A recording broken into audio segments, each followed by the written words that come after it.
Kay Vess, the underworld's favorite new scoundrel.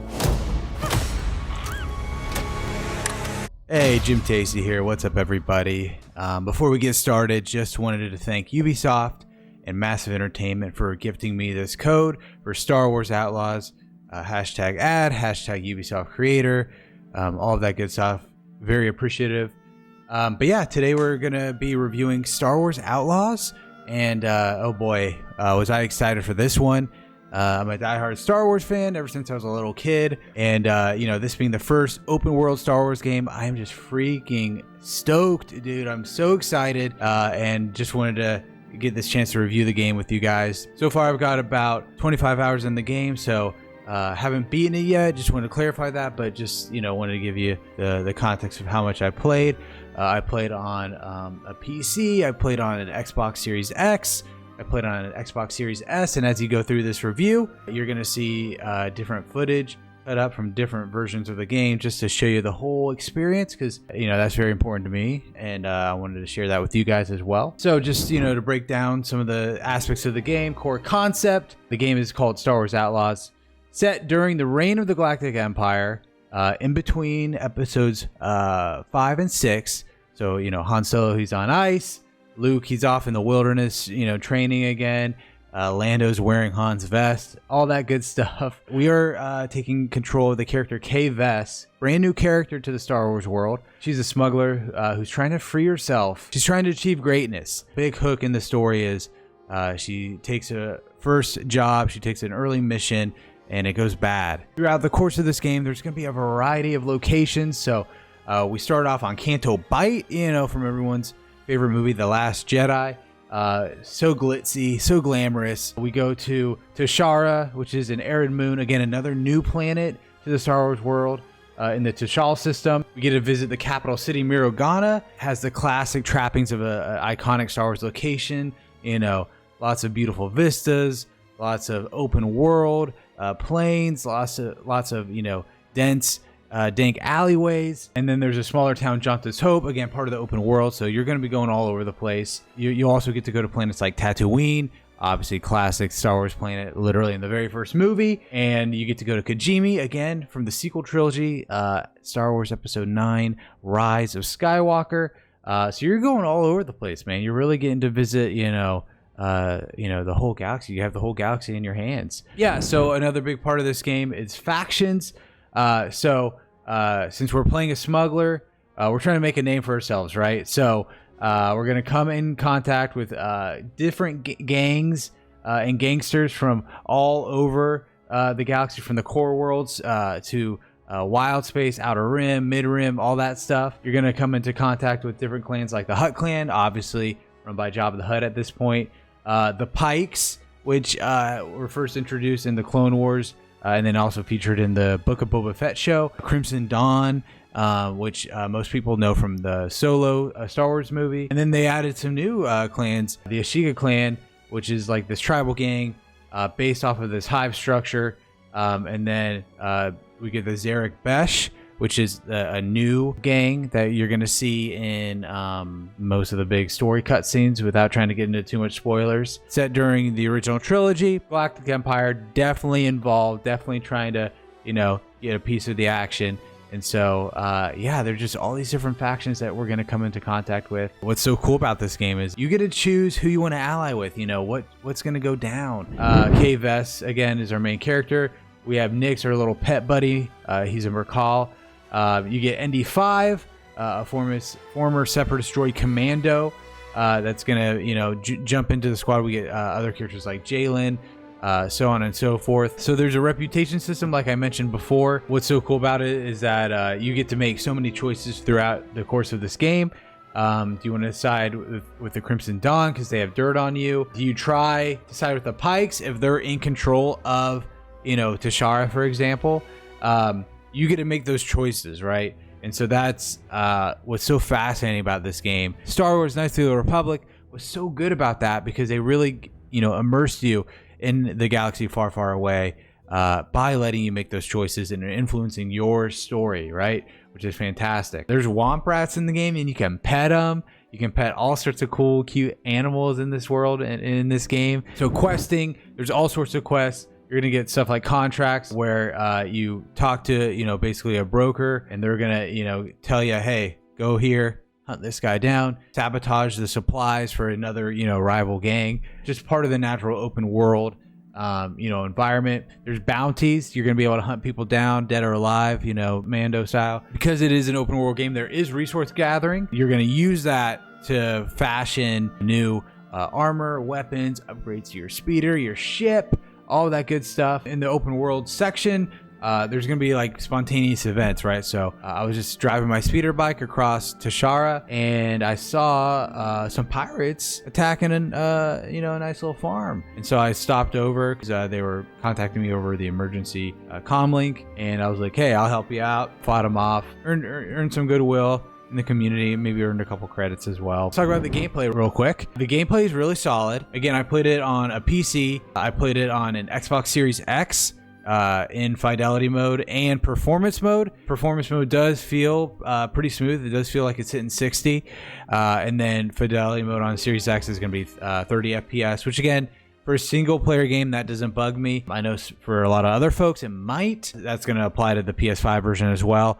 And then the Series S version is straight up 30, right? But hey, you're still playing a next-gen game on that system. Based on my experience with the Series S, there was no technical issues. It felt like a consistent 30 as well. Definitely, enjoyed my time playing on that system. Didn't feel like I had any less of an experience. But yeah, the movement feels great. Running, jogging, walking. Again, it's a very immersive game, immersive world. Yeah, gunplay feels pretty good. Stealth is overall pretty good. In terms of it's fun to move around in the stealth mode, but then also like the guards aren't dumb. I'd rather the guards be like smart and actually cognizant and aware of what's going on versus like you're walking right in front of them and no alarm bells go off, nothing happens, and it's like, what the heck, like how'd you not see me, dude? I'm like 10 feet away from you. The guards are smart in this game, which I love. You do get an adrenaline meter in this game. It's very similar to the Deadeye mode in Red Dead Redemption. Time kind of slows down. You're able to mark a couple enemies, and then bam, bam, bam, you kill them all, you blast them all. And then, of course, over time playing the game, you're going to be able to level that up and, do a couple more things with that. Yeah, you do get to fly your ship in this game. The flying mechanics are fantastic. Boosting, shooting lasers, missiles, managing your shields and boosters, all that stuff. Very similar to Star Wars Squadrons, although not as technical. But it is there, which I appreciate. Part of this game's selling points for me is the immersion. And so being able to manage all those aspects of a starship, I love it, man. That's what I want. You're going to have Nix, who's your pet buddy. You're going to be able to scan the environment so you can, see, hey, what things can I blow up? Oh, are there any enemies around? Nix is just the ultimate companion. Nix can distract enemies. Nix can distract cameras if you're sneaking around. Nix can attack people. Yeah, again, Nix is so useful.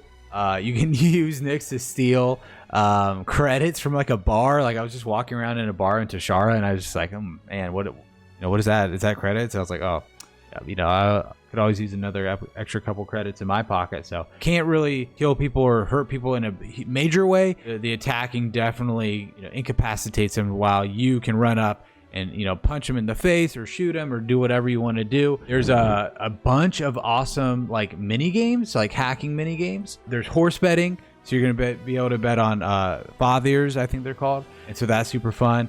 Just again with the immersive nature of this world. There's going to be different times where you're going to be able to talk to folks or through, just sleuthing, reading data paths, across the worlds where, sometimes some of the races might be fixed. And so, one of the guys in charge of the horse race might be like, hey, the oldest fathier is going to win. And that's like, oh, boom. And then you go to the betting table, you see who, how much they weigh, how old they are, all that stuff. And you're, oh, that one's the oldest. Boom. You place your bet. Away you go. You win a lot of money. Or you can just, naturally gamble too if you want, and that's a ton of fun. There's like a speeder mini game. It kind of reminds me of Sonic the Hedgehog 2, which I love, and it's super fun. It's actually pretty hard, which I appreciate. But again, just like the visuals of that mini game, the sounds of that mini game, it's just such a small part of the game, but it's so freaking cool. Again, just another little drop in the bucket of how immersive this game is. There's like hacking, obviously, with spike picking. There's a almost like a Smash Bros You know, if you ever beat, any of the Smash Bros games, Super Smash Brothers, and you go through the credits and you have that like crosshair and you're shooting all the names. There's like a mini game exactly like that. Just trying to get the highest score. You're shooting the asteroids so they don't crash into your ship. You shoot the pirate ships. Like, it looks like vector graphics, which is super cool. You get to play Sabak, and again, another mini game. You get to play Sabak. And to be honest with you, I'm a big Star Wars fan. I didn't know how to play Sabak, and this game teaches you, and it's very, very addicting. I played a couple games, played a couple rounds, and I want to play more. I want to be the ultimate hustler in the galaxy. There's Zelda tunnels. I call them Zelda tunnels. Basically, anytime you're gonna be sneaking through vents and crawl spaces, it kind of like zooms into the first-person perspective, just like The Legend of Zelda: Ocarina of Time and Majora's Mask, and so on and so forth. Yeah, I was like, oh, this is so cool. I don't know why. Especially when you're sneaking around, and you see, Imperial officers walking above you. You see gangsters walking above you. All that stuff. Super cool. I love that. The signposting is nice. The way the UI is set up, showing you where the quests are, what direction you need to go. I know a lot of times for me, sometimes in an open world can be kind of, where do I go? What do I do? There's so much to do. The game is very good at, kind of dissecting and directing you into where you need to go, what you need to do. In terms of main quests, again, contracts, side quests, all that stuff, bounties. Another small little thing, the game tells you when it's safe to sell something. So I know a lot of times too, and it's like very obvious because I know some games do this too. You pick up something, you're like, oh, this sounds important. And you look at it in your inventory, or if you go to a marketplace seller and you look at what you can sell, and the game just will tell you, hey, there's no use for this, just sell it. Traversal feels good. Climbing, the parkouring feels great. The swinging feels great. You get a little like rope, a little lasso, kind of like Indiana Jones, Nathan Drake style. And it just feels so good to swing through the air. Pull yourself up. You can, add some slack to it so you can drop down. It is super intuitive. There's some light puzzle elements in the game. Some of them have tripped me up a little bit, but most of them are just like a nice break of pace of sneaking around or blasting people.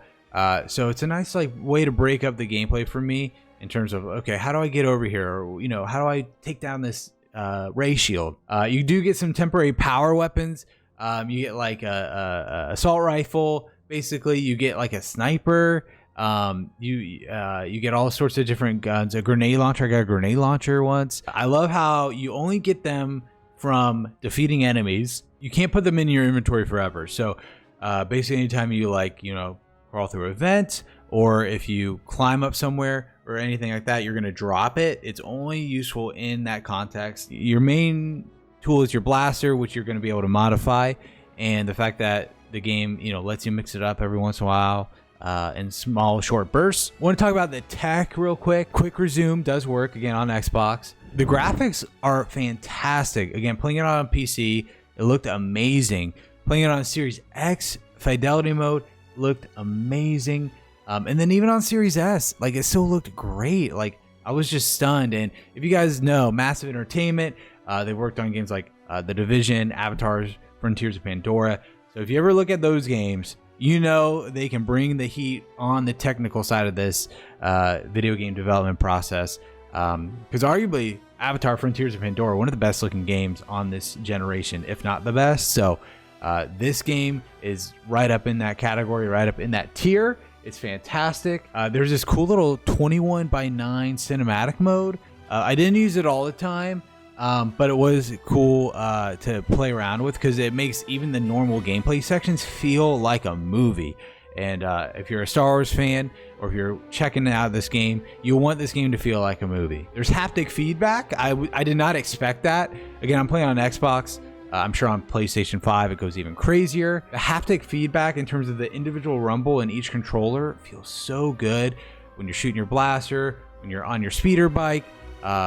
It just really, again, just another little small touch adding to the immersion of being in this world. The world is so bustling. It feels so alive. Like, for example, on Tashara, I went down this alleyway and I noticed 2 stormtroopers standing over this dead body of some character, some person.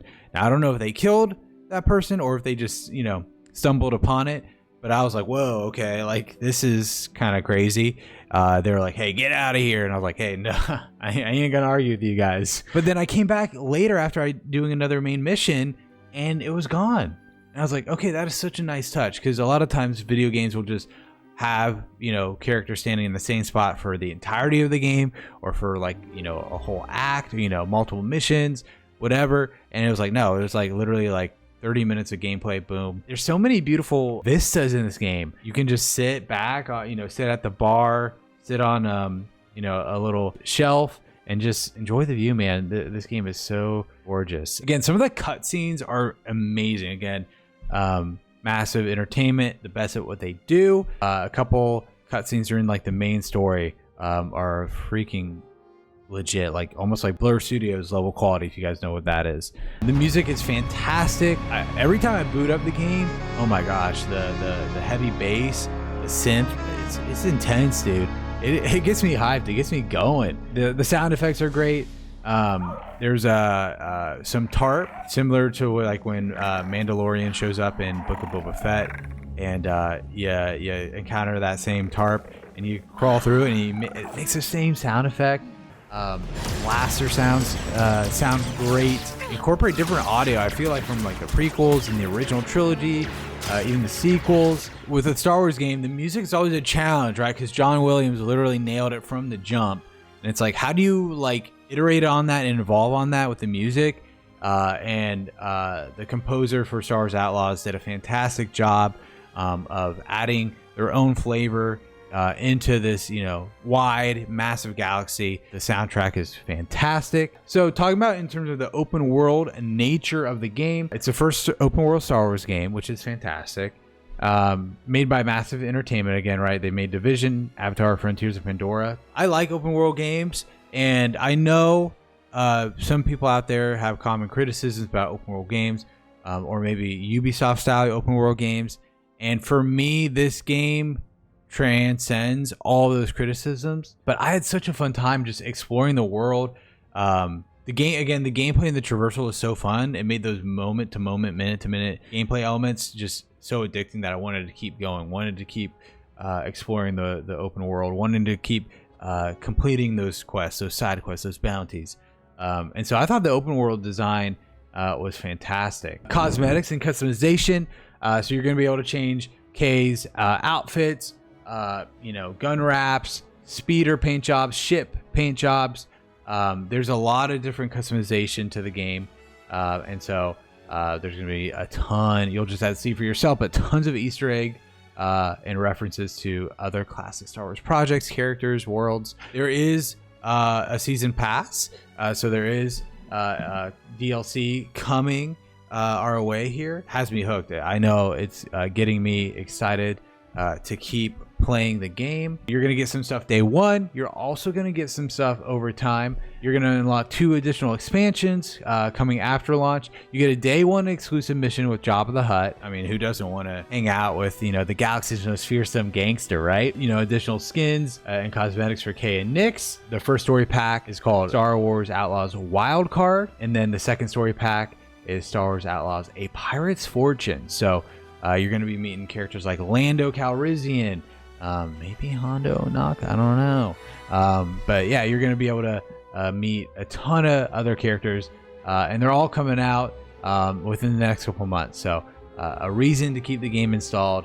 And again, it's a massive game, so you're going to be playing it for a while anyway. Now, if I'm ranking and reviewing the game on the Jim Tasty scale of 7, I probably would give this game a 6.1 out of 7. It is fantastic. To be honest, like when the game first initially got announced, I was like, oh yeah, okay, that looks cool. But then just as the release date got closer and closer, I was like, oh my gosh, like I am getting more and more excited. And then I got to play it early, and actually getting hands-on experience put me over the top. I was like, okay, now I'm actually getting experience with this game. It's fantastic. Again, playing it offline. Again, thank you Ubisoft and Massive. Hashtag ad, hashtag gifted. Hashtag Ubisoft Creator, hashtag Star Wars Outlaws. I think it's a fantastic Star Wars game. There's so many over the decades, right? There's so many fantastic Star Wars games, and this one is right alongside of it, in my opinion. Thanks for watching. Make sure to like, comment, and subscribe. We stream on Twitch pretty much every day, so check that out. We're also on short form platforms like TikTok and Instagram. Check that out. We're pretty much Jim Tacey everywhere, so make sure to like, comment, and subscribe on all platforms. And may the force be with you.